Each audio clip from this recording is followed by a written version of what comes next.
Mais cedo do que pensamos. Aquele que testifica estas coisas diz: Certamente cedo venho. Amém. Ora vem, Senhor Jesus. Apocalipse, capítulo 22, versículo 20. Minha filha Shonnan, eu sou o teu Senhor.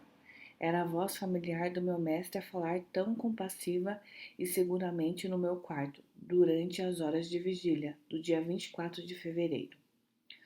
Os tremores do meu corpo já me tinham feito acordar por volta da meia-noite.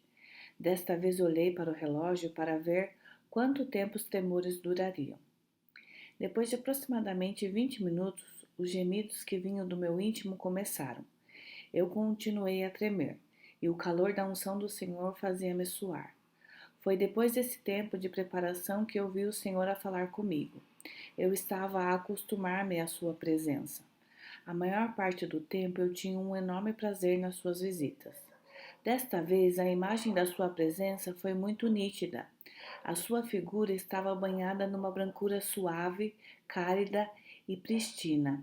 Ele estendeu a sua mão para mim e tremia ainda mais intensamente, e os meus braços começaram a ondular em todas as direções, tal como eu experimentara na semana anterior. O meu espírito elevou-se do meu corpo e vi-me como uma menina de cabelo comprido e liso. Mais uma vez eu caminhava na praia com o Senhor. Ele andou, andou e andou. Era um tempo de bonança. Jesus parecia estar a pensar, e durante muito tempo ele não disse uma única palavra. Mas houve uma coisa que ele acabou por dizer, muitas vezes: temos muito trabalho para fazer. Vamos para o céu. De novo o mestre levou-me por um enorme túnel. De novo, ao contrário de muitos túneis, era brilhante e radioso. Compreendi imediatamente que era o mesmo túnel para o qual ele me levara na primeira vez. Pensei que esse deveria ser o túnel de que falam as pessoas que têm experiências de quase morte e descrevem a passagem desta vida para a outra. Em muitos desses casos de experiências fora do corpo, as pessoas relatam que passam a alta velocidade por um túnel. No fundo do túnel, elas conseguem perceber o brilho glorioso do céu. Está, pensei, deve ser a passagem para o indescritivelmente maravilhoso reino do céu. Agora o meu Senhor e Salvador estava a levar-me de novo para lá.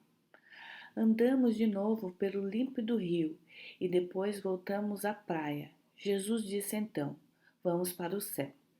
O meu coração veio à garganta quando a minha alma se inundou de antecipação com a perspectiva de ir ao céu. Eu ia para casa e Jesus estava a proporcionar-me uma visita guiada sobre a vida depois da morte, para que eu pudesse escrever sobre ela e dar a conhecer aos outros essa realidade. Foi empolgante ter sido escolhida para tal honra, e eu mal podia conter a alegria que me tomava. Assim que Jesus anunciou o nosso destino, comecei a voar. Já tinha voado de avião, e esses voos sempre foram empolgantes.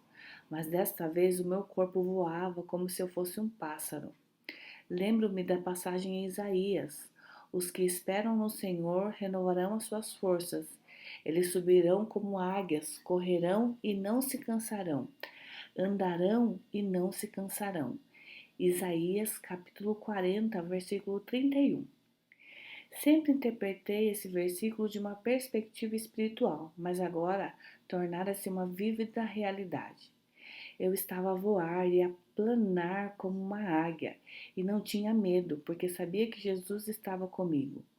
No entanto, a experiência de voar não durou muito. Pareceu-me durar apenas um segundo. Pouco depois, tocamos o chão, numa rua estreita e sinuosa, ladeada por lindas árvores altas e relva muito verde. Pouco mais à frente, vi um enorme portão numa vedação branca. Quando nos aproximamos do portão, reparei que a estrada no outro lado do portão era toda branca, e de ambos lados lindas flores de todos os tipos e feitios exibiam as suas cores variadas e frágeis pétalas. Eu nunca tinha visto nada assim, e outro versículo veio à minha mente. E por que andais ansiosos quanto ao vestuário? Considerai como crescem os lírios do campo, Eles não trabalham nem fiam. Eu, contudo, vos afirmo que nem Salomão, em toda a sua glória, se vestiu como qualquer um deles. Ora, se Deus veste assim a erva do campo, que hoje existe e amanhã é lançada no forno, quanto mais a vós outros homens de pequena fé. Portanto, vos inquieteis dizendo: que comeremos, que beberemos, ou com que nos vestiremos? Porque os gentios é que procuram todas essas coisas, pois vosso Pai Celestial sabe que necessitais de todas elas. Buscai, pois, em primeiro lugar o seu reino e a sua justiça, e todas essas coisas vos serão acrescentadas. Mateus, capítulo 6, versículo do 28 ao 33. Então eu comecei a entender mais claramente porque Deus me permitia visitar o seu reino. Percebi nesse momento que se os mortais da terra pudessem ver o que estava a ver, nunca mais se preocupariam.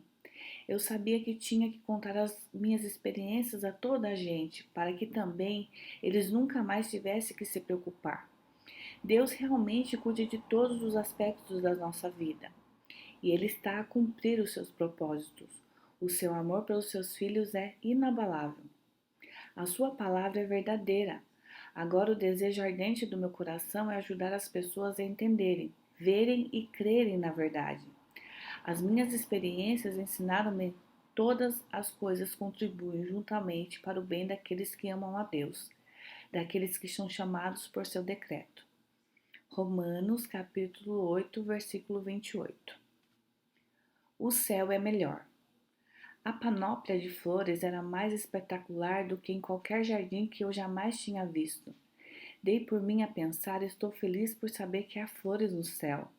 Eram as flores mais bonitas que eu já tinha visto, e pareciam ainda mais coloridas e brilhantes à medida que nos aproximávamos da entrada do enorme palácio branco, para o qual nos dirigíamos. Jesus levou-me pelas escadas e até as portas da frente. Reparei que a entrada estava ladeada de vitrais dourados. Entramos pelas portas em direção a um chão de mármore. As paredes de pedra reluzente no corredor lembravam-me que eu estava na vizinhança da sala do trono de Deus, mais uma vez. E a cada passo que dávamos, o meu coração batia mais intensamente. Entramos na sala e foi ainda mais arrebatador do que antes. O trono dourado e brilhante do Senhor erguia-se numa plataforma oval. Raios de glória radiante jorravam do centro da sala onde estava a plataforma localizada. Eu fui dirigida por um anjo a uma pequena sala e fiquei admirada por descobrir um quarto de vestir. Um espelho ocupava toda a parede do lado esquerdo da sala e uma quantidade de lindas cadeiras de veludo estavam alinhadas frente ao espelho. Um lindo ser ficou à minha frente e percebi imediatamente que estava com um anjo. O ser abriu um grande armário que continha muitos vestidos, túnicas e coroas. O anjo selecionou um dos vestidos e colocou uma coroa na minha cabeça. Cada túnica tinha ricas cores. Eu pensei que aquelas eram as vestes mais deslumbrantes e dispendiosas que eu já tinha visto. Depois de as ter vestido, o anjo escoltou-me de volta à sala principal. O Senhor estava à minha espera. Reparei que ele usava uma túnica e uma coroa iguais às minhas. Ele levou-me ao outro edifício que se assemelhava às imagens de castelos europeus medievais que tantas vezes vi. Havia um muro de pedra de cada um dos lados do castelo, e flores magníficas brotavam a toda parte. Ao contemplar aquela cena, senti como se eu estivesse na terra encantada da beleza, da paz e da felicidade. Eu não queria regressar à terra. A Bíblia diz que todos nós vamos adorar o Senhor diante do seu trono. Todas as nações que fizeste virão, prostrando-se diante de ti, Senhor, e glorificando o teu nome, pois tu és grande e operas maravilhas. Só tu és Deus. Salmo, capítulo 86, versículo do 9 ao 10. Noutro lugar, o salmista proclama: nos céus estabeleceu o Senhor o seu trono, e o seu reino domina sobre tudo. Bendizei ao Senhor todos os seus anjos, valorosos em poder, que executais as suas ordens e lhe obedeceis a palavra. Salmo, capítulo 103, versículo do 9 ao 10. O profeta Isaías diz: Assim diz o Senhor: O céu é o meu trono, e a terra o estrado dos meus pés. Que casa me edificará vós? E qual é o lugar do meu repouso? Isaías, capítulo 66, versículo 1. O céu é um lugar tão glorioso que será um prazer adorar lá a Deus para toda a eternidade.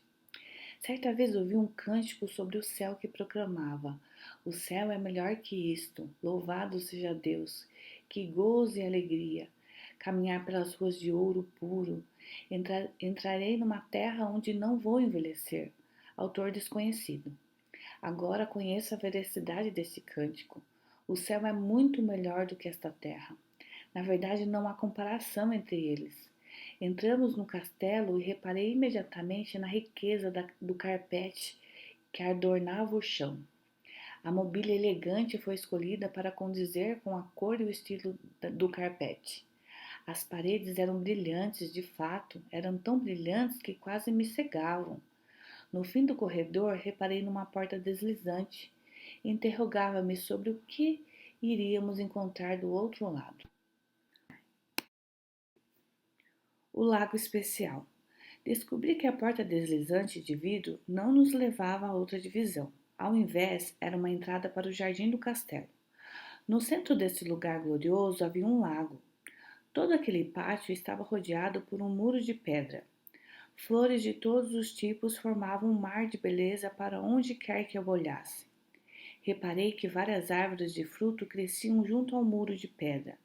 Estas árvores estavam cobertas de frutos, os maiores e mais deslumbrantes que eu alguma vez tinha visto. Eram ladeadas por uma abundância de magníficas flores. Enormes blocos de pedra cinzenta estavam espalhados por esse espantoso jardim, colocados estrategicamente para que alguém pudesse sentar-se e descansar. O lago intrigou-me e assim que o vi, comecei a cantar no espírito e a dançar de alegria. Não consigo explicar por que reagi àquela cena com tanto entusiasmo, mas algo sobrenatural me dirigia para mostrar-me de uma forma visível a minha gratidão, felicidade e paz. O Senhor sentou-se num dos bancos de pedra e observou a minha dança. Lembrei-me de um versículo do Velho Testamento. Davi dançava com todas as suas forças diante do Senhor e estava cingido de uma estola sacerdotal de linho. Samuel, capítulo 6, versículo 14. O lago lembrou-me de um versículo do livro de Apocalipse. O Espírito e a noiva dizem: Vem. Aquele que ouve, diga: Vem. Aquele que tem sede, venha. E quem quiser, receba de graça a água da vida. Apocalipse, capítulo 22, versículo 17. Sim, há corpos de água no céu. E a água deste lago era límpida e calma, brilhava como cristal. O Senhor falou comigo: Este lago é especial. Eu sabia que sim, mas não conseguia entender por quê. O Senhor não me explicou naquela altura a sua declaração, mas deduzi que o lago deveria esconder muitos segredos espirituais que eu aprenderia, um a um. Pensei, é aqui que os meus pecados e os pecados de todos os outros crentes foram enterrados. O lago é um símbolo da palavra de Deus. Certamente a água tipifica a purificação dos pecados que o Senhor nos providencia. A sua palavra diz-nos que, se confessarmos os nossos pecados, Ele é fiel e justo para nos perdoar os pecados e nos purificar de toda injustiça. João, capítulo 1, versículo 9. As palavras de Jesus, tal como registrada pelo apóstolo João, vieram à minha mente. Em verdade eu te digo, quem não nascer das águas e do Espírito não pode entrar no reino de Deus. João, capítulo 3, versículo 5. Jesus está pronto e à espera. Após alguns momentos de puro gozo, enquanto eu dançava perto do lago, Jesus levou-me de volta para o Palácio Branco, onde vestia a roupa que tinha quando ele me levou ao céu. Então voltamos para o lugar onde tínhamos pousado na colina coberta de árvores e arbustos. Vamos voltar para a terra, disse o Senhor. De novo ele pegou a minha mão e começamos a voar do firmamento do céu até a terra. Voltamos para o lugar onde tínhamos começado esta viagem, a bela e sossegada praia pela qual tínhamos andado antes. Jesus disse: Minha filha, agora sabes como és especial para mim. Quero que te lembres que levei muito tempo a preparar-te, te trazer para o meu reino, para te mostrar essas coisas, para que as conte ao mundo. Abanei a cabeça em concordância com ele que estava a me dizer. O Senhor continuou: Eu quero que te lembres de tudo quanto te digo e te mostro. Certifica-te que escreves tudo. Eu farei com que todas essas pessoas entendam tudo o que te mostro e digo. Esta parte da sua mensagem levantou o peso da responsabilidade que eu sentia desde que ele me disse que tinha sido escolhida para fazer a sua obra. Agora eu sabia que ele simplesmente falaria por mim e alcançaria outras vidas. Eu só precisava de estar disposta a ser usada por ele. Isso não era nada difícil, depois de tudo quanto experimentei e vi. Jesus prosseguiu. Muitas pessoas pensam que eu não voltarei para os buscar, mas digo-te, eu volto mais cedo do que elas pensam. Quando ele disse isto, o seu tom de voz mudou. Parecia estar quase zangado, ou pelo menos pela sua voz pensei que era uma mensagem muito urgente. Os últimos dias estão sobre nós. Jesus em breve voltará. Eu creio que o Senhor está pronto para o seu povo, mas o seu povo não está pronto para ele. Isso é muito urgente. É por isso que tenho que divulgar essa mensagem. Não tenho alternativa. Devo obedecer ao Senhor. As pessoas precisam de ser avisadas de que a vinda do Senhor está próxima. Precisam de se prepararem para a sua segunda vinda, arrependendo-se dos seus pecados e recebendo-o em suas vidas. A Bíblia é muito clara acerca disto. Mas a todos quantos o receberem, deu-lhes o poder de serem feitos filhos de Deus, a saber, aos que creem no seu nome, os quais não nasceram do sangue, nem da vontade da carne, nem da vontade do homem, mas de Deus. E o Verbo se fez carne e habitou entre nós, cheio de graça e de verdade, e vimos a sua glória, glória como do unigênito do Pai. João, capítulo 1, versículos do 12 ao 14. Jesus, a palavra de Deus viva, para ir urgentemente contar aos outros que ele em breve voltará. Foi isto que ele quis dizer com as palavras: temos muito trabalho para fazer. Poder no sangue. O fim de fevereiro de 1996 foi ainda mais emocionante do que o princípio. Das 4 às 5:30 da manhã do dia 28 de fevereiro, o Senhor estava comigo. Ele veio a mim e disse: Shonan, eu sou o teu Senhor. Ele tomou a minha mão e fomos miraculosamente transportados para a linda praia. Ele segurou a minha mão enquanto caminhávamos na praia, e desta vez o Senhor parecia desejoso de começar a falar comigo, como se ele tivesse um desejo ardente de partilhar muitas coisas comigo. Sentamos-nos na areia perto da água, enquanto as ondas se desenrolavam na praia. Aconteceu algo espantoso. A água na beira tornou-se em sangue. Uma espuma avermelhada surgiu à nossa frente.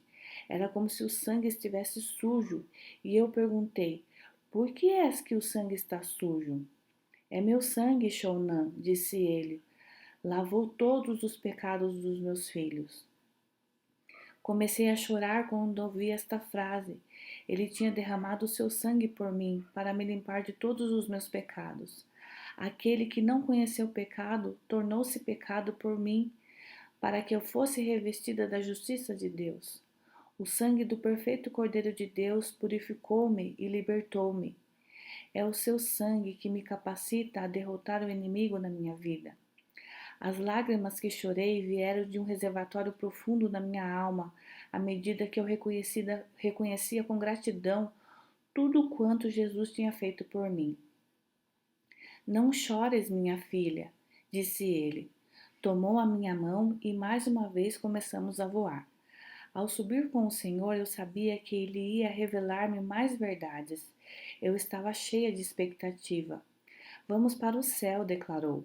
O meu corpo transformado foi esvaziado de qualquer sensação física enquanto nos erguíamos sobre a praia. A sensação de voar com o meu corpo transformado não me fez sentir zonza nem enjoada, porque este corpo não reage da mesma forma que o corpo terreno, em circunstâncias semelhantes. O fio escarlate. Quando chegamos ao reino do céu, andamos pela mesma estrada que já era familiar. Cruzamos o portão que eu já conhecia e entramos no Palácio Branco. Mudamos de roupa, vestindo os lindos vestidos do reino. Depois voltamos ao lago. O lago é um lugar tão especial e extraordinário. Mais uma vez cantei os cânticos do Espírito e dancei diante do Senhor. Ele simplesmente sentou-se no banco de pedra e observou-me enquanto eu me deleitava. Parecia agradar-lhe ver-me dançar, cantar e louvar a Deus. Gostas deste lugar, minha filha? Sim, meu senhor, respondi a sorrir. Vou trazer-te aqui sempre que vieres ao céu. Este anúncio empolgou-me por duas razões. Eu queria voltar mais vezes e amava este ambiente especial e extraordinário perto do lago. Era um oásis longe das preocupações deste mundo, um lugar de refrigério, descoberta e gozo. Eu gostava muito daquele lugar. Sem tardar muito, deixamos o lago e caminhamos para o edifício branco, onde vestimos roupas normais e voamos para a praia terrena. Fiquei surpreendida por ele não me ter mostrado nada de novo quando me levou ao céu desta vez. Ele andou pelo rio onde estava o túnel que eu vira antes e viu o rio tornar-se em sangue. Jesus frisou: Este é o meu sangue, o sangue que verti pelos meus filhos. As suas palavras fizeram-me chorar. Curvei a cabeça e comecei a soluçar. O Senhor tocou na minha cabeça e disse-me: Não chores, minha filha. Foi triste o clamor da sua voz que me fez continuar a chorar. Ele queria que seus filhos soubessem que ele tinha derramado voluntariamente o seu sangue por eles, mas tantos não reconheciam esta poderosa provisão sobre as suas vidas. De novo, a verdade das Escrituras ecoou na minha mente. Veio para os seus e os seus não o receberam. João capítulo 1, versículo 11. Pude perceber que este fato causava dor e desgosto no coração do meu Senhor. E senti-me honrada e grata por ele ter escolhido partilhar esses sentimentos comigo. Eu fiz tudo pelos meus filhos, disse ele. Mesmo assim, alguns deles não creem, e mesmo os que creem não vivem segundo as minhas palavras. A dor na voz do meu Senhor era muito real. Lembro-me de como ele certa vez chorou sobre a cidade de Jerusalém porque o povo o tinha esquecido. Lembro-me de como ele ficou triste porque os discípulos não o entenderam. Ele ficou realmente incomodado com o fato de que alguns terem adormecido em vez de orarem na noite em que ele foi traído. Como deve tê-lo magoado quando Pedro negou que o conhecia e quanto ele deve ter sofrido quando Judas Iscariotes o traiu. No entanto, todos os dias, como ele me fez saber, os seus filhos viram-lhes as costas, traem-no, esquecem-no e perdem de vista o poder do seu sangue, vertido por eles. Senti a dor profunda que o meu mestre estava a sentir. Agora, mais do que nunca, eu sabia que a minha chamada tinha que se cumprir. As pessoas, tanto as salvas como as perdidas, precisam de conhecer o poder do sangue de Jesus. Precisam entender tudo o que ele conseguiu para elas no Calvário. O povo de Deus e todos os povos do mundo precisam saber que Jesus abriu um caminho para que possam vencer o mundo, as trevas, o mal e todas as obras do inimigo. O sangue de Jesus, um fio escarlate que entretece toda a Bíblia, abriu um caminho para eles. Eles precisam de saber que a verdade do que Jesus disse em Apocalipse está sobre nós ainda hoje. Porque guardaste a palavra da minha perseverança, também eu te guardarei da hora da provação que há de vir sobre o mundo inteiro, para experimentar os que habitam sobre a terra. Venho sem demora. Conserva o que tens, para que ninguém tome a tua coroa. Ao vencedor faloei, coluna no santuário do meu Deus, e daí jamais sairá. Gravarei também sobre ele o nome do meu Deus, o nome da cidade do meu Deus, a nova Jerusalém, que desce do céu, vinda da parte do meu Deus, e o meu novo nome. Quem tem ouvidos ouça o que o Espírito diz às igrejas. Apocalipse, capítulo 3, versículo do 10 ao 13. Maranata.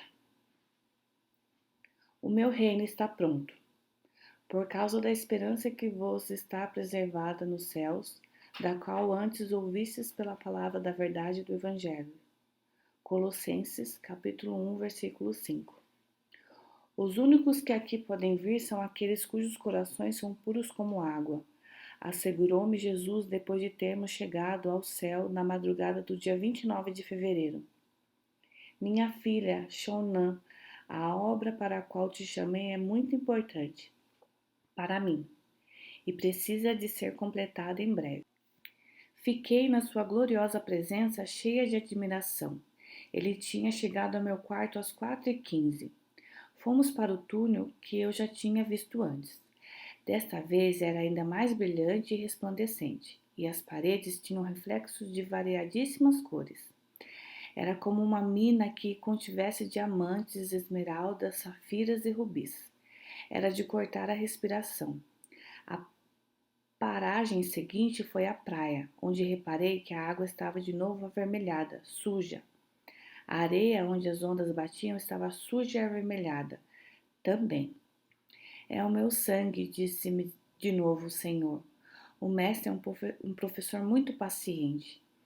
Ele repete frequentemente as partes mais importantes da sua mensagem para que eu entenda aquilo que ele está a preparar para mim. Sempre que ele me mostra o sangue que verteu pelos seus filhos, contando comigo, começo a chorar. Depois de ver as minhas lágrimas, Jesus consolou-me dizendo: o meu reino está pronto para os meus filhos. Todo aquele que estiver pronto e quiser vir, terá permissão para estar aqui. Não mereço isto. Passamos um lindo portão branco que parecia ter sido feito de puro mármore e pérolas. Depois entramos no majestoso palácio branco, onde os anjos me escoltaram até a sala de vestir, e eu vesti a magnífica roupa que tinha sido preparada para mim. A seguir, Jesus levou-me a um rio. Um muro de pedra cinzenta acompanhava o leito do rio, e árvores de folha perene formavam o pano de fundo. Reparei como a água era límpida e calma, brilhava como o cristal mais puro que eu já tinha visto. O Senhor reiterou o convite que ele fez a todos quantos os querem seguir e ter vida eterna com ele no céu. Os únicos que aqui podem entrar são aqueles cujos corações estão puros como água. Reparei depois noutros lindos edifícios brancos junto do rio, mesmo por trás das altas árvores. Jesus levou-me a uma das habitações. Era uma mansão branca, sumptuosamente ajardinada com flores coloridas e árvores frondosas. As flores mais maravilhosas que eu já tinha visto adornavam a entrada. As portas também eram lindas, decoradas com vitrais extraordinários. Dentro do palácio tudo era colorido e brilhante.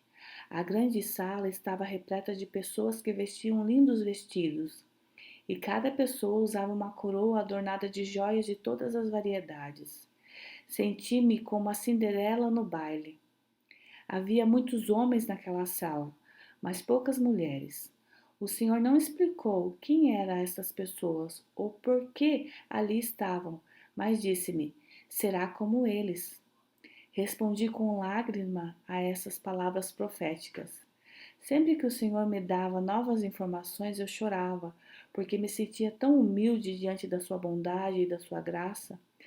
Sentia-me tão humilde que disse: não mereço isto. O tom da voz do Senhor refletiu ira ao repreender-me: não voltes a dizer isso, filha.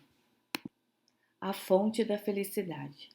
Depois de vestirmos as nossas túnicas e colocarmos as nossas coroas, o Senhor e eu andávamos e falávamos um com o outro. Junto ao Pacífico Lago, que eu já tinha visto, era a minha terceira visita a este lugar especial de comunhão com ele. Peguei no braço do mestre e disse: Não quero sair daqui, quero ficar contigo aqui para sempre. Ainda não, minha filha. Tens muito trabalho para fazer para mim antes. Tenho de te mostrar-te tanto sobre o céu e vou trazer-te aqui muitas mais vezes. Quero que fiques feliz, minha preciosa filha. Regressamos ao palácio e vestimos as nossas roupas normais. Depois voltamos à praia terrena e sentamos-nos na margem. O Senhor segurou a minha mão e disse: Dou-te o poder da cura e os outros dons espirituais. Onde quer que estiveres, lá estarei para te guiar. Vai servir-me por todo o mundo. Esta mensagem deveria ter me enchido de expectativa, mas na realidade senti-me esmagada. Senhor, eu não sei nada. Não tens que saber nada. Farei tudo por ti. E o teu marido estará contigo. Ele vai servir-me contigo. Essa parte da sua declaração trouxe-me alívio. Acalmava-me saber que o Roger faria parte do ministério para o qual Deus me estava a preparar. Eu apoiava-me frequentemente no meu marido, obtendo força e encorajamento, e era reconfortante saber que ele seria meu parceiro no ministério. No entanto, ao mesmo tempo, eu sentia que o Senhor me chamava para depender totalmente dele, não do Roger, nem de mim própria, nem de outra pessoa para além dele. Uma passagem veio à minha mente: confia no Senhor de todo o teu coração e não te estribes no teu próprio entendimento. Reconhece-o em todos os teus caminhos e ele endireitará as tuas veredas. Provérbio, capítulo 3, versículo do 5 ao 6. Eu determinei que a partir daquele momento iria reclamar esta promessa. Eu sabia que o Senhor ia dirigir os meus caminhos a cada passo do caminho. Também conhecia a veracidade da sua palavra. A tua palavra é lâmpada para os meus pés e luz para o meu caminho. Salmos, capítulo 119, versículo 105. Determinei que a partir daquele momento iria andar na luz da palavra de Deus. Eu criei que Jesus iria estar sempre comigo. Portanto, eu nunca mais precisaria temer nada nem ninguém. Ele tinha falado comigo, tinha segurado a minha mão, tinha me consolado, tinha me feito promessas pessoais. Como é que eu poderia duvidar da sua presença, da sua realidade e da sua verdade? Nunca mais seria a mesma. Jesus, meu Senhor e Salvador, tinha me levado para o céu para me preparar para o ministério que iria partilhar a verdade da eternidade com os outros. Ele tinha me chamado, escolhido e selecionado para esta importante obra. Ao refletir nessas coisas maravilhosas, compreendi que pela primeira vez na vida eu era verdadeiramente feliz. Tinha encontrado o meu propósito e a minha satisfação nele, e ele atraía-me completamente. Embora minha confiança e a minha fé estivessem a crescer, ainda respondia humildemente às palavras do Senhor. Senhor, sou muito tímida, não sei como orar pelos outros em público. Eu vou cuidar de tudo, respondeu ele. Estarei sempre contigo. Quero que digas a toda a gente aquilo que te mostro e te digo. O mundo inteiro conhecerá estes fatos muito em breve. Tu vais escrever um livro. Embora eu vacilasse de tempos a tempos, Jesus sempre foi fiel. Ele lembrava-me pacientemente e com amor do poder da sua presença, que eu tinha experimentado em primeira mão. Minha filha Shounan, quero que sejas paciente. Ele continuou, porque vai demorar algum tempo até que te mostre e te diga tudo o que tenho para revelar. Há muito para fazer, porque vais escrever-me um livro. Essas notícias foram verdadeiramente chocantes. Não disse em voz alta, mas pensei: como é que posso escrever um livro, uma vez que não sei nada? Por esta altura eu sabia que não podia discordar do Senhor. Eu estava a aprender que se ele me dissesse para fazer alguma coisa, então ele me capacitaria. Nunca pedi os dons que ele tão generosamente estava a derramar sobre a minha vida, mas lembro-me de orar pelos dons de cura e ministério que me permitissem levar outros até ele. Agora ele estava a responder a essas orações de formas que excediam as minhas expectativas. e é este o Deus que servimos. Jeremias escreveu: clama a mim e responder-te-ei, e enunciar-te-ei coisas grandes e firmes, que não sabes. Jeremias, capítulo 33, versículo 3. Esta era uma promessa sobre a oração que se provava fidedigna e verdadeira na minha vida. Vezes sem conta, o Senhor honrou-me com bênçãos espirituais abundantes que eu não mereci. Não quero que percas nada do que eu te mostrei ou disse. Foram as instruções do Senhor. Nada mais nem menos. Tudo tem que ser exatamente como eu te revelo. Uma ponte de ouro. Ao aproximar-se a glória da primavera, compreendi que nada nesta terra podia realmente comparar-se com a gloriosa beleza do céu. Na madrugada do dia 1º de março, o Senhor visitou-me mais uma vez, como habitualmente, dizendo: minha filha preciosa, temos trabalho a fazer. Lembrou-me de algumas coisas que já tinha falado antes. Eu escolho-te, minha filha, por causa da tua obediência. Gosto da tua força de vontade e da tua fé. Desde que me tornei cristã, nunca duvidei seriamente do meu Senhor. De fato, a minha reverência, misturada com o meu grande amor por Ele, levou-me a concluir que não devo desagradar-lhe. Essas convicções mantêm-me no caminho da obediência na minha caminhada com Deus. O Senhor disse: tenho de te mostrar-te mais do reino. Ele pegou na minha mão e voltou à praia. Então o meu corpo começou a ascender ao céu. Compreendi nesta altura que a viagem para cima era mais flutuar do que voar.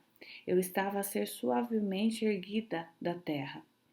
Eu pensava muitas vezes por que tínhamos de partir da praia e não de outro lugar qualquer, e concluí que devia ser porque aquele lugar está normalmente deserto àquela hora da manhã.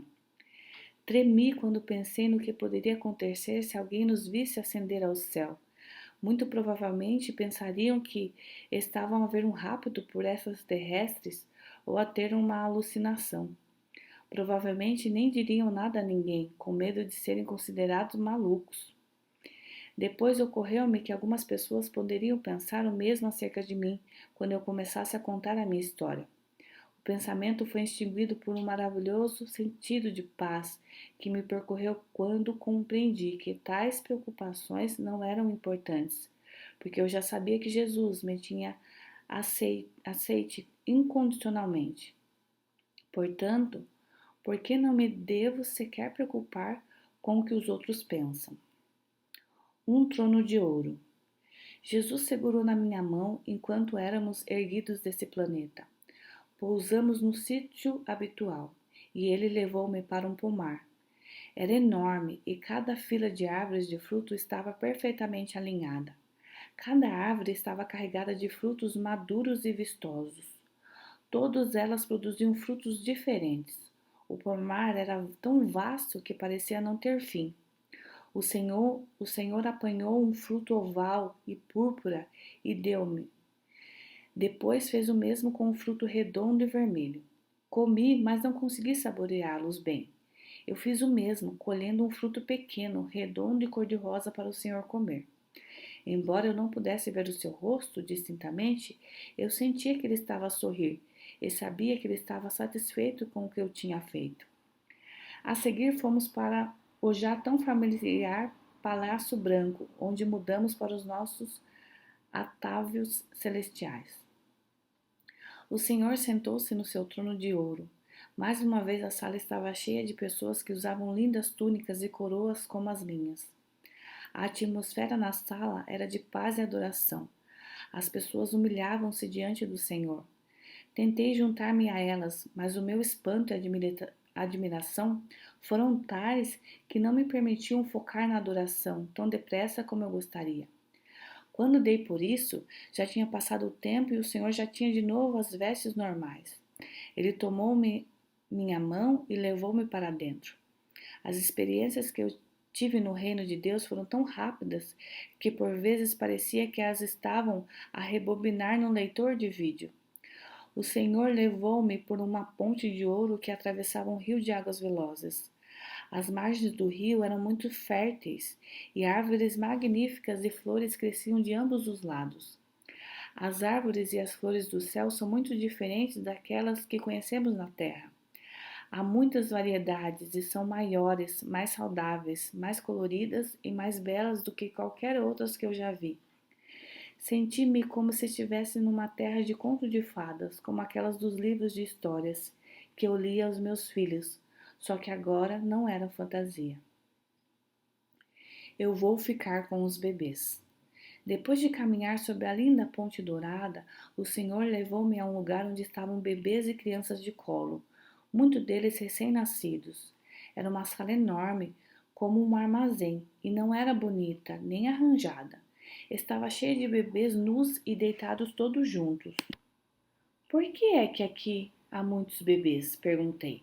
Esses são os bebês de mães que não os quiseram. Eu vou ficar com os bebês delas, respondeu o Senhor. O que vais fazer com eles, Senhor? Se as suas mães forem salvas, podem ficar com os bebês. O que vai acontecer se as mães não forem salvas? O que vai fazer nesse caso? Outras mães ficarão com eles, quando todos os meus filhos vierem para o reino. Entendi então que esses bebês tinham sido abortados dos ventres das suas mães e comecei a chorar. Jesus gritou: Eu não gosto de aborto. A sua voz e o seu comportamento ficaram mais agressivos e ele ficou irado. Percebi então que esta era uma mensagem que eu em breve partilharia com todos os que quisessem ouvir. O Senhor não gosta do aborto. Para ele é um dos piores pecados. Foi Jesus quem disse: Deixar vir a mim os pequeninos, não os embaraceis, porque dos tais é o reino de Deus. Marcos capítulo 10, versículo 14. Jesus ama as criancinhas e ao observá-lo e ouvi-lo, pude ver a sua compaixão por esses bebês abortados. Nos dias de hoje, quase uma em cada 4 gravidezes nos Estados Unidos acaba em aborto. Como isto entristece o Senhor? Os Estados Unidos têm uma lei sobre o aborto mais permissiva do que qualquer outra democracia e o número de abortos continua a acelerar. Nunca me esquecerei do que vi naquela manhã no céu e nunca mais conseguirei ficar em silêncio quanto ao horrendo crime do aborto. Desde essa altura que oro pelas mulheres da nossa nação, pedindo a Deus que abra os seus olhos para a verdade sobre o aborto, para que elas não façam a escolha errada. Agora sei que a escolha do aborto tem consequências eternas e oro para que a dormência da consciência americana concernente a este assunto acabe. Assim consigo ouvir a voz irada do Senhor tremendo de emoção enquanto dizia: Não gosto de aborto. O céu é o melhor do que isto. Louvado seja Deus. Que goze e alegria. Andar pelas ruas de ouro sólido. Entrarás numa terra onde nunca envelhecerás. Um lugar para os fiéis. O Senhor levou-me a uma terra estéril, fora do portão do reino, e mostrou-me muitas pessoas vestidas com roupas cor de areia, muito próximas umas das outras, e reparei que pareciam solitárias, mesmo no meio de tantas outras. Não fazia ideia de que eram essas pessoas, mas sabia que o Senhor responderia às minhas questões sobre elas quando ele visse que eu estava preparada. Ele levou-me a uma pequena colina que estava pontilhada de pequenos edifícios de ambos os lados. Um braço de água separava os dois lados e árvores rodeavam esse braço de água. Na frente dos edifícios notei muitos adultos e crianças que vestiam vestidos brancos e alguns usavam coroas. Estavam ali simplesmente com um olhar muito feliz nos seus rostos. Eu senti que o Senhor me estava a mostrar um contraste entre o que estavam felizes e o que estavam tristes. Presumi que as pessoas felizes eram as que tinham dado os seus corações e as suas vidas ao Senhor Jesus Cristo. A próxima paragem no nosso itinerário celestial foi a enorme mansão branca onde Jesus já me tinha levado antes. Reparei de novo que dentro daquele edifício havia muitos homens, mas poucas mulheres. Quem são essas pessoas? Perguntei. Essas são pessoas que se sacrificaram por mim. Desejei saber quantos deles seriam os patriarcas e santos da Bíblia, e lembrei-me do corredor da fama de Hebreus 11, que lista os grandes homens e mulheres de Deus, tais como Abel, Enoque, Noé, Abraão e Sara, e o que alcançaram através da fé. Então lembrei-me de um versículo importante: mas sem fé é impossível agradar-lhe, porque todo o que se achega a Deus deve crer que ele existe, o que é galardoador dos que o buscam. Hebreus capítulo 11, versículo 6. O sacrifício de Abel foi mais excelente do que o de Caim, porque foi apresentado com fé e obediência. A disponibilidade de Abraão para sacrificar ao Senhor o seu próprio filho, Isaque, confirmou a sua fé e desejo de agradar ao Senhor. Agora sei que Deus honra tais sacrifícios. De fato, Ele chama-nos para rendermos tudo a Ele. Ao mostrar-me esta sala cheia de pessoas, com lindos vestidos e coroas cheias de joias, Jesus estava a retratar a importância do sacrifício. Lembrei-me das palavras de Paulo: Rogo-vos, pois, irmãos, pelas misericórdias de Deus, que apresenteis o vosso corpo por sacrifício vivo, santo e agradável a Deus, que é o vosso culto racional. E não vos conformeis com este século, mas transformai-vos pela renovação da vossa mente, para que experimenteis qual seja a boa, agradável e perfeita vontade de Deus. Romanos, capítulo 12, do 1 ao 2. Chamada para falar ao mundo. O meu coração saltava no peito ao entregar tudo ao meu Senhor e Mestre. Este, compreendi, era o sacrifício que ele requeria de mim. Depois de ver todas essas cenas, fomos ao Palácio Branco e vestimos lindas túnicas e colocamos coroas. Então o Senhor levou-me para um pacífico lago, onde tínhamos passado momentos tão maravilhosos de comunhão. Desta vez, sentamos-nos e conversamos. Então ocorreu-me que nos únicos lugares onde o Senhor partilhou comigo seu coração foi na praia da terra e junto àquele lago celestial. Noutras alturas, em que me mostrava aspectos diferentes do reino celestial, ele raramente falava. Eu gostava dos tempos de maior descontração, quando ele me dizia o que realmente era importante para mim. Ele lembrou-me: eu estou a dizer-te e a mostrar-te essas coisas para que possas contar ao mundo. Então ele reafirmou a importância de todas essas experiências, dizendo: eu sei que muitos dos meus filhos não pensam que eu vou buscá-los, senão daqui a muito tempo. Alguns até pensam que nunca voltarei, mas quero que lhes diga que o meu reino está preparado para aqueles que estão prontos e à minha espera. Volto muito em breve. De novo houve urgência na sua voz. Sempre que estou no céu, a única pessoa que fala comigo é o Senhor. As suas palavras são tão vitais. Nem o anjo que me ajudava a mudar de roupa fala comigo, mas sorri constantemente para mim. Mais uma vez o Senhor mostrou-me o oceano de sangue, sujo, e concluiu essa visita ao céu com essas palavras: nunca te deixarei, serei contigo para sempre. Eu guiarei tudo o que fizeres. Não terás que te preocupar com nada, porque eu farei tudo por ti. Eu estou a libertar o meu poder para ti e em ti. Serás capaz de curar os enfermos e fazer as mesmas coisas que eu fiz quando estive na terra. A chave para esses dons é a tua fé, minha filha. As suas palavras, tão ternas e encorajadoras, abriram fontes de lágrimas dentro da minha alma. Não chores, minha filha, ele continuou. Quero que te lembres sempre de quão preciosa és para mim. Vou falar de novo contigo. Desse dia em diante, senti como se estivesse a viver mais no céu do que na terra. As minhas visitas ao céu teceram mudanças permanentes na minha vida. Nem sequer preciso dormir tanto como antes, porque me sinto sobrenaturalmente estimulada pelo poder do alto. Sei que o céu é tão real e isso faz toda a diferença deste mundo. Um lugar chamado inferno. No inferno, estando em tormentos, levantou os olhos e viu ao longe a Abraão e Lázaro no seu seio. Então, clamando, disse: Pai Abraão, tem misericórdia de mim e manda Lázaro que molhe em água a ponta do dedo e me refresque a língua, porque estou atormentado nesta chama. Lucas, capítulo 16, versículo do 23 ao 24. No dia 2 de março, o Senhor acordou-me às 3 da manhã. A sua visita foi de 3 horas. Como habitual, começamos a nossa viagem na praia. Desta vez o Senhor e eu andamos durante um bocado. Eu perguntava-me onde estaria ele a levar-me. Reparei que a colina com muitos arbustos e árvores estava à nossa direita. No sopé da colina, perto da areia, havia muitas pedras pequenas e grandes. Sentamo-nos numa das pedras grandes e reparei que a água límpida de repente se tornou em sangue.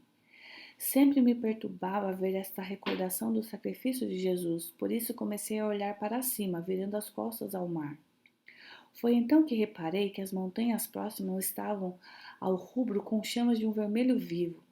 Fiquei muito surpreendida com esta cena.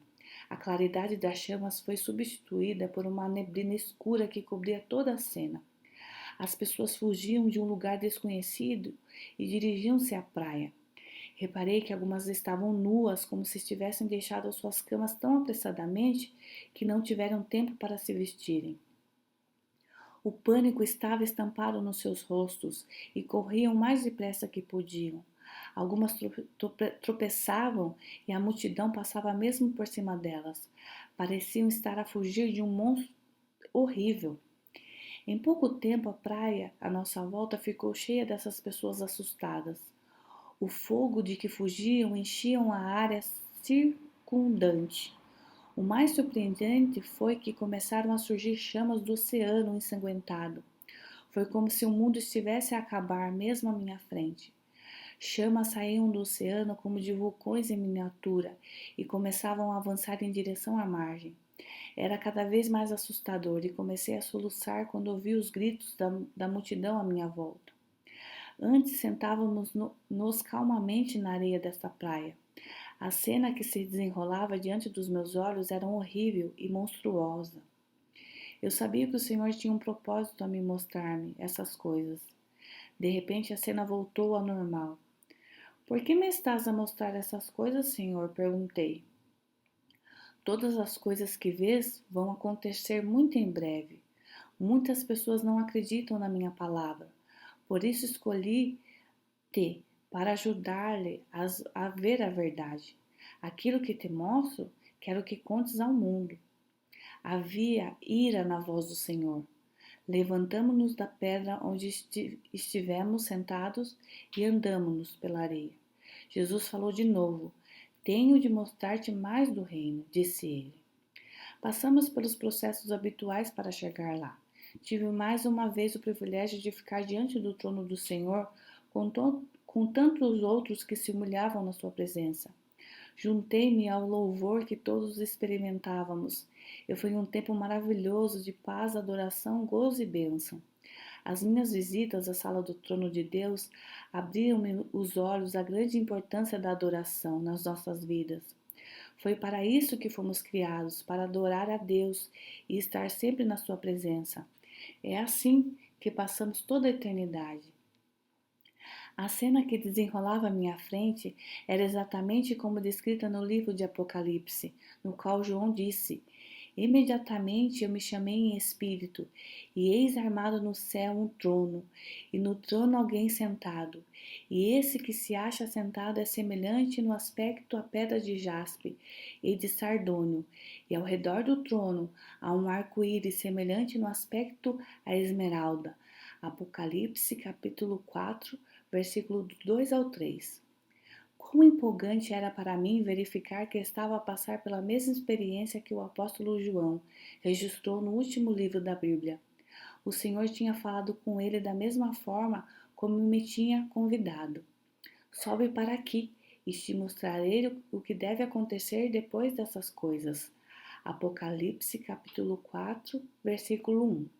Eu sabia, por aquilo que o Senhor me tinha dito, que as pessoas não estavam a dar atenção às palavras de Apocalipse, e agora ele queria que eu confirmasse essa mensagem, para que o máximo possível de pessoas cresce. Flores, mansões e castelos. Jesus pegou na minha mão e levou-me para um jardim de flores muito bonito, em contraste com o horror que eu tinha visto na praia. A paz desse imenso jardim encheu-me de amor. Comecei a cantar de gozo e um sorriso veio automaticamente ao meu rosto.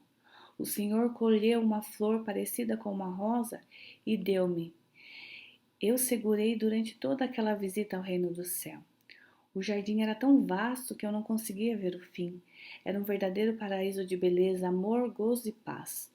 O aroma era o mais doce que alguma vez cheirei. Isto era o céu e era mais belo do que eu alguma vez poderia imaginar. Caminhamos para fora do jardim, percorrendo uma estrada sinuosa que subia uma montanha, de onde se avistava um vale verde e luxuriante. Eu vi animais de todos os tipos a galopar e a brincar por entre as árvores. Reparei especialmente num veado espetacular que parecia extremamente forte e saudável. Reparei que esses animais, normalmente considerados selvagens, brincavam um com os outros. Era como uma cena do filme da Disney, Bambi. Ao virar-me na outra direção, reparei no lindo rio. Ao longo do rio estava uma parede de pedra, e no lado esquerdo do rio erguiam-se moradias magníficas. Algumas daquelas casas pareciam castelos onde só os mais ricos poderiam viver. O Senhor disse: Essas são as casas para os meus filhos especiais. Fiquei muito curiosa com este lugar, mas o Senhor não me levou mais perto. Só me mostrou esse lugar a partir do topo da montanha e de uma grande distância. Ao contemplar aquele lugar, compreendi o que a sua palavra dizia. Na casa do meu pai há muitas moradas. Se assim não fora, eu vou-lo teria dito, pois vou preparar-vos lugar. E quando eu for e vos preparar lugar, voltareis e vos receberei para mim mesmo, para que onde eu estou, estejais vós também. João capítulo 14, do versículo 2 ao 3. Houve um período em que me interroguei se isto não seria apenas linguagem figurativa e simbólica das coisas celestiais. Agora sei que aquelas mansões e castelos são reais e que o Senhor já as preparou para nós. Ainda mais importante, Ele quer que nós estejamos com Ele para sempre. O Poço do Inferno. O Senhor levou-me a uma área diferente, fora dos portões do reino. Continuamos a subir a montanha, e ao subirmos cada vez mais alto, a estrada tornava-se cada vez mais agreste. Subimos pela estrada estreita durante algum tempo e fomos dar um túnel escuro. Quando saímos do túnel, reparei que tínhamos subido ainda mais. Parecia-me estranho que o céu tivesse um túnel tão escuro e uma estrada tão sinuosa. Quando chegamos ao cume e olhei para baixo, pude ver fumo escuro a subir do profundo poço. Era como a cratera de um vulcão, e lá dentro pude ver chamas que envolviam uma multidão de pessoas que gritavam e choravam, num tipo de agonia que só os que sofrem queimaduras graves experimentaram. As pessoas estavam nuas, sem cabelo e perto uma das outras, movendo-se como minhocas, e as chamas chamuscavam seus corpos. Não havia escape para aqueles que tinham sido apanhados no poço. Os seus muros eram demasiado altos e profundos para trepar os pedaços de carvão incandescente enchiam o rebordo dos muros. Embora o Senhor não me dissesse, eu sabia que estava à beira do inferno. Era ainda mais horrível do que a descrição bíblica. Deu o mar os mortos que nele estavam. A morte e o além entregaram os mortos que neles havia, e foram julgados um por um, segundo as suas obras. E se alguém não foi achado inscrito no livro da vida, esse foi lançado para dentro do lago de fogo. Apocalipse, capítulo 20, versículo do 13 ao 25. Ao longo dos evangelhos e no livro de Apocalipse, Jesus teve o cuidado de nos contar sobre os perigos do inferno. As chamas saltavam inesperadamente de todas as direções. As pessoas afastavam-se mais ao pensar que estavam salvos. Outra chama irrompia. Não havia descanso para essas desafortunadas vítimas do pecado. Estavam condenadas a passar toda a eternidade a serem atormentadas e queimadas, enquanto tentam escapar das chamas do inferno. Quem são essas pessoas? Perguntei. Minha filha, essas pessoas não me conheciam. Ele fez essa última afirmação com a voz cheia de sofrimento. Compreendi que o Senhor não estava satisfeito com a visão que tínhamos perante nós. Incomodava-o profundamente. Eu sabia que ele não tinha controle sobre os destinos das pessoas que deliberadamente escolheram rejeitá-lo. Essas retorciam-se com dores e sofrimentos no poço. Eu sabia que tinha que partilhar com os outros duas coisas vitais. Por um lado, o céu é real. Por outro lado, o inferno é igualmente real. Eu conhecia muitas pessoas que não criam nem num nem no outro, e sabia que a minha missão seria mostrar-lhes a realidade da vida depois da morte. Eu sabia que os meus pais nunca tinham entregue os seus corações a Jesus, por isso comecei a pensar neles. Senhor, e os meus pais? Perguntei. Eu sei que não eram salvos, mas eram boas pessoas. Lamento, minha filha, não há nada que eu possa fazer por aqueles que não me conhecem. A voz do meu Senhor Jesus ficou tão triste quando ele disse isso. A importância das suas palavras atingiu-me quando percebi que a minha mãe e meu pai deveriam estar entre os perdidos que eu via no poço do inferno. Eu solucei o tempo todo quando ele me mostrava essas cenas. O Senhor tocou a minha cabeça e tomou a minha mão, levando-o por um túnel escuro, e saímos por outra estrada sinuosa, que se estendia no horizonte e que levava à beira do poço. Esta estrada da montanha levava às árvores altas e grandes pedras. Quando chegamos ao topo, olhei para um vale árido e estéril. Era tudo castanho. Toda a região parecia estar cheia de relva morta. Reparei em multidões de pessoas que usavam túnicas cor de areia, caminhando ao acaso junto à boca do poço, as cabeças caídas, curvadas e pareciam desalentados e desesperados. Quem são essas pessoas? Perguntei. São cristãos desobedientes. Quanto tempo é que eles vão ter que ficar neste lugar estéril e sem vida? Para sempre, minha filha. Os únicos que entrarão no meu reino são os puros de coração, os meus filhos obedientes. Ele continuou a explicar. Muitos dos que chamam cristãos não vivem mediante a minha palavra, e muitos deles pensam que ir à igreja uma vez por semana é o suficiente. Nunca leem a minha palavra e andam atrás das coisas mundanas. Até alguns dos que conhecem a minha palavra nunca viraram os seus corações para mim. O plano e o propósito de Deus estava a começar a ficar claro na minha mente. Eu lembrava-me como Jesus me avisara que é difícil entrar no seu reino, e agora eu tinha uma revelação do que isso realmente significava. Minha filha, a palavra diz que é difícil entrar no reino do céu, mas são poucos que creem nisto e entendem a sua importância. Relevo-te isto para que as pessoas possas avisar as pessoas. Ele explicou. Como que para reforçar a importância da sua mensagem, o Senhor levou-me aos lindos castelos que eu tinha visto antes. Ao chegarmos perto dessas habitações, pude ver que as ruas eram pavimentadas de ouro e que cada castelo era luxuosamente adornado por pedras preciosas. É verdade, as ruas do céu são pavimentadas de ouro sólido. Eu ansiava por ir a um dos castelos, mas o Senhor impediu-me, dizendo: Levo-te mais tarde. Fiquei desiludida, mas senti-me tão privilegiada por ter visto essa cidade onde os santos de todas as épocas vão habitar juntos. Todo aquele que. O Senhor e eu regressamos à sala de vestir. Colocamos os vestidos e as coroas mais belas que se podem imaginar. E depois fomos para o lago e sentamo-nos numa pedra. Não consegui apreciar a serenidade da cena em frente de mim porque a minha mente estava preocupada com a horrenda memória do inferno. Eu não conseguia deixar de pensar nos meus pais. Entristeceu-me tão profundamente saber que tanto a minha mãe quanto meu pai estavam no inferno. Fiquei inundada de tristeza. Eu tinha certeza que os meus pais não conheciam Jesus porque nunca ninguém lhes tinha falado do Evangelho. Jesus viu o meu interior e disse: Não estás feliz? Sim, Senhor, respondi, compreendendo que ele sabia a razão do meu desânimo. Seguiu-se um tempo de terno silêncio. Então eu disse: Senhor, nunca quero deixar-te. A sua presença era a única verdadeira segurança que eu conhecia. Minha filha, tens muito trabalho para fazer. Quero que escrevas um livro.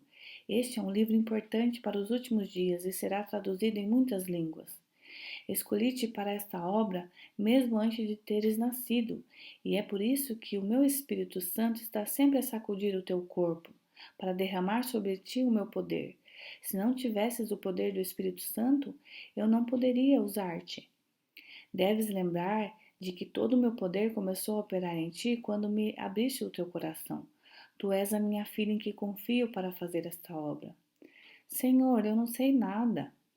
Não tens que saber, vou ensinar-te a dirigir-te em tudo. Diz a todos que estou pronto para todo aquele que estiver pronto à minha espera. Amo-te, minha filha.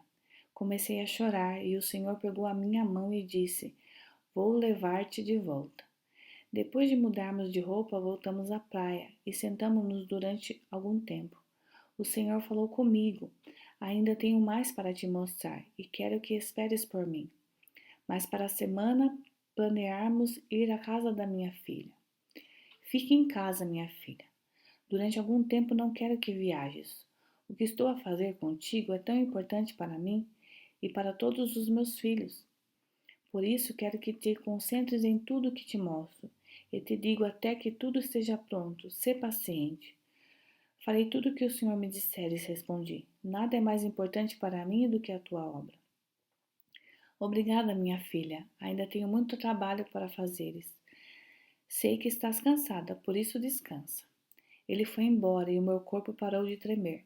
Então, como era de hábito, escrevi tudo o que tinha visto e ouvido. Em essência, o cristianismo é tão simples que muitos os evitam. Os seres humanos têm a tendência de precisar de complicar tudo, incluindo as questões da fé. Jesus quer simplesmente que as pessoas venham até Ele, em fé, para que Ele as possa liderar e ajudar. Naquela altura eu já sabia, mais do que nunca antes, que todo aquele que quiser pode chegar-se a Ele e receber vida eterna. A sua palavra diz claramente, porque Deus amou o mundo de tal maneira que deu o seu Filho unigênito, para que todo aquele que nele crer não pereça, mas tenha vida eterna. João capítulo 3, versículo 16. Um poço fumegante. No dia seguinte, dia 3 de março, foi preenchido por novas experiências, das 2:30 da manhã às 4:50. O Senhor esteve comigo. Ele começou a sua visita dizendo: Minha filha, sou o teu Senhor. Sei que estás cansada, mas tenho de mostrar essas coisas. Antes da sua visita, durante 15 minutos, o meu corpo tremeu incontrolavelmente. Pegou na minha mão e andamos por uma praia terrena. Era um local diferente do habitual para as pessoas visitas à beira-mar. Há muitas árvores e arbustos. Subimos uma estrada estreita com árvores e arbustos. Andamos por essa alameda que circundava a montanha a qual subimos rapidamente. Perto do cume, descansamos numa enorme pedra que tinha a forma de um urso gigante. Olhei para o oceano e reparei que, mais uma vez, a sua água se tinha tornado em sangue. Vi de novo pessoas a correr na praia. Não eram atletas a correr, corriam em pânico. O panorama diante de nós ajudou-me a entender por que fugiam. À minha esquerda, as montanhas e os edifícios situados em cada montanha estavam a arder. Era um inferno pior do que os fogos que todos os anos atingem os cidadãos da Califórnia do Sul. Em seguida, notei que as fogueiras enormes irrompiam-se de todo lado. As pessoas estavam a arder. Algumas atiravam-se ao oceano para aliviarem a dor, mas quando chegavam à água, caíram por causa do fogo. Todos se tinham tornado tochas humanas. Comecei a gritar em horror e compaixão por aquelas pessoas.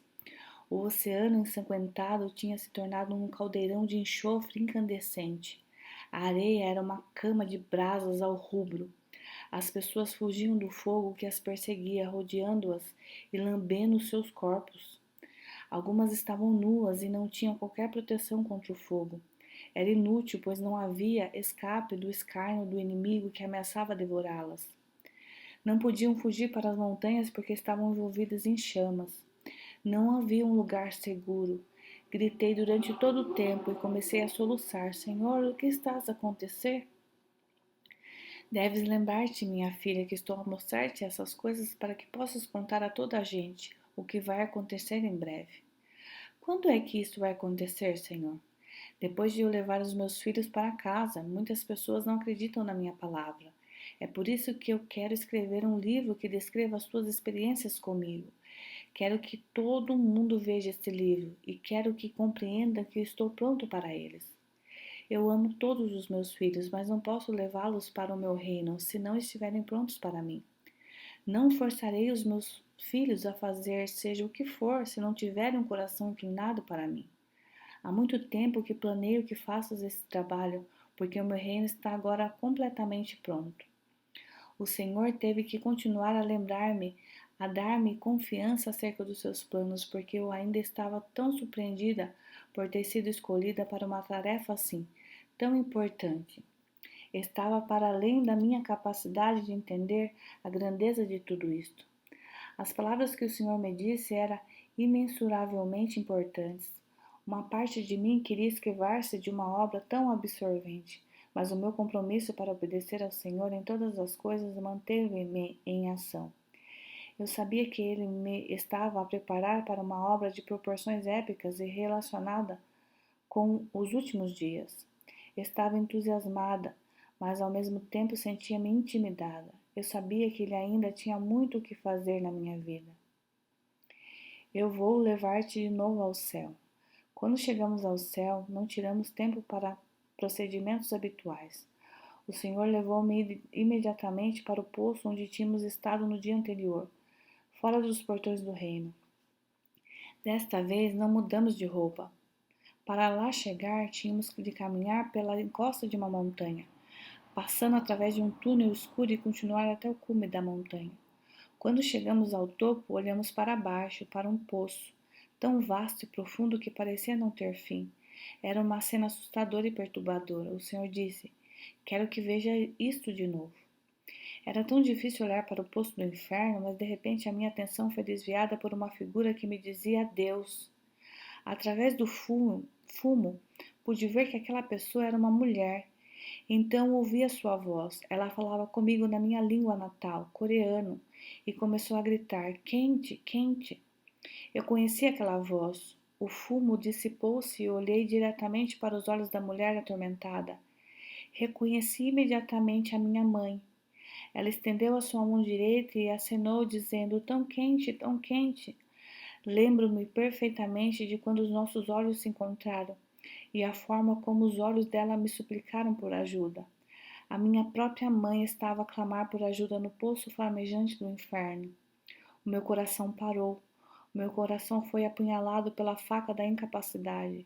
A minha mãe estava no inferno. Senti- Senti-me como se o banco de pedra onde estava sentada estivesse em cima de mim. Eu queria tanto esticar o meu braço e tomar a mão da minha mãe para poder levantá-la das línguas de fogo que a rodeavam. Foi o pior momento da minha vida. Não há nenhuma palavra no dicionário que realmente identifique o que senti naquele momento. Era uma mistura de medo, desespero, dor, terror, tristeza e incapacidade. Depois de compreender que eram precisamente as mesmas emoções que a minha mãe teria de experimentar por toda a eternidade. A minha mãe morreu com 40 anos, mas o rosto dela agora era igual ao que eu me lembro. Era uma linda mulher, mas o seu rosto refletia o tormento que experimentava naquele poço. Eu queria tocar-lhe, abraçá-la, dizer-lhe que tudo ia ficar bem, mas sabia que isso seria impossível por causa das escolhas que ela tinha feito. Eu sabia que não poderia ajudá-la, que nem mesmo o Senhor poderia ajudá-la, porque ela não o conhecia. Ela não sabia nada sobre o Senhor, porque ninguém lhe tinha dado a conhecer. Não conhecer o Senhor é o que leva uma pessoa para o inferno. E é por isso que eu quero dar a conhecer todo o mundo sobre o poço que vi e o maravilhoso mundo do céu. A seguir vi meu pai, a minha madrasta e um amigo íntimo que morreu com apenas 19 anos. Estavam todos no inferno. Estavam como eu lembrava deles, mas os seus rostos estavam distorcidos pela agonia do castigo. Senti que não aguentava mais e virei o rosto da horrível cena que estava à minha frente. Depois ouvi outra voz familiar a gritar no poço. Era uma amiga que tinha morrido 10 anos antes e ao lado dela estava o meu sobrinho que morreu aos 20 anos. A última vez que eu vi, ele tinha 10 anos, mas ele estava como eu me lembrava dele, só que mais alto. Comecei a chorar profusamente, chorei o tempo todo, soluçando como uma criança. Tantos familiares e amigos tinham feito escolhas que os lançaram no fogo do inferno para toda a eternidade. Era demasiado para suportar. Algumas daquelas pessoas, tenho a certeza, ouviram sobre o Senhor, mas tinha quase a certeza que ninguém lhes explicou quem Jesus era. Tive quase a certeza que se soubessem quem ele era verdadeiramente, não teriam feito as escolhas que fizeram. Como desejei falar-lhes daquele que disse: Sou o caminho, a verdade e a vida. Ninguém vem ao Pai senão por mim. João 14, versículo 6. O poço do inferno estava muito longe de nós, mas era como se eu tivesse um telescópio que me permitiria ver muito de perto essas pessoas. Não conseguia controlar as lágrimas e o Senhor delicadamente limpou-me as lágrimas e acariciou meu cabelo. Foi então que compreendi que o Senhor estava tão triste quanto eu. Eu pude sentir que ele também chorava. Ele quebrou o silêncio. A razão por que te mostro tudo isto, minha filha, é para que entendas completamente que não importa quão bondosas as pessoas são, elas irão para o inferno se não me aceitarem. Eu concordei, acenando com a cabeça. Eu sei que em muitos aspectos os teus familiares e amigos eram boas pessoas, mas não eram salvos. É por isso que este é o único lugar para eles. É aqui que vão ter que passar a eternidade. Filha, sei que te magoa vê-los, mas deves incluir essa experiência no livro que vais escrever para mim. É por isso que te mostro os teus pais e os outros da maneira como te lembra deles. Tens de avisar as pessoas em todo o mundo sobre a realidade do inferno. Quero ver almas salvas tantos quanto possível, antes de eu voltar para reunir a mim e a minha igreja. O meu pai ama todos os seus filhos, mas deu-lhes determinadas leis pelas quais ele espera que vivam. Quando vi os teus amados, eu senti uma dor ainda mais profunda que a tua, mas tenho de viver pela palavra do meu Pai. Quando uma pessoa vai para o inferno, não há forma de sair de lá. Quero que os não salvos saibam o seguinte: a realidade do inferno é para sempre. Eu amo todos os meus filhos, mas não posso forçar ninguém a amar-me ou obedecer-me. Se abrirem os seus corações para mim, então posso ajudá-los a crer em mim e amar-me. Eu quero salvar tantas almas quanto possível. Eu quero que os crentes de todo o mundo preguem o Evangelho. Isto é da maior importância para mim. Foi o suficiente, vi o suficiente e ouvi o suficiente para me levar ao ministério de fervor evangelístico, que não pode acabar. Como é que posso ficar em silêncio depois de tudo que vi e ouvi? Eu contaria sobre Jesus a toda a gente que visse para que pudessem receber vida eterna no céu. Nada do mundo inteiro era mais importante do que isto. Os meus pais e tantos outros familiares e amigos estavam no inferno. Eu não podia ficar parada e ver mais ninguém ir para lá também. Eu estava tão feliz por saber que o meu livro chegaria às mãos de tantas pessoas que precisam de saber que o inferno é tão real como o céu. Pese embora as coisas que eu vi no inferno me afetassem bastante, elas colocaram uma determinação no meu espírito que nada seria capaz de dissipar. Eu estava determinada a que ninguém à minha volta fosse capaz de negar a realidade do céu e do inferno. O céu é real, eu quero que todos sejam capazes de ir para lá comigo. Eu sei que este é também o desejo do Senhor. Ele diz na sua palavra: Não retarde o Senhor a sua promessa, como alguns julgam demorada. Pelo contrário, é longânimo para convosco, não querendo que nenhum pereça, senão que todos cheguem ao arrependimento. Virá, entretanto, como ladrão o dia do Senhor, no qual os céus passarão com estrepitoso estrondo, e os elementos se desfarão abrasados. Também a terra e as obras que nela existem serão atingidos. 2 Pedro, capítulo 3, versículo do 9 ao 10. Os últimos dias estão verdadeiramente sobre nós. O Senhor tem sido graciosamente paciente até agora, mas Ele prepara-se para vir de novo receber os seus filhos.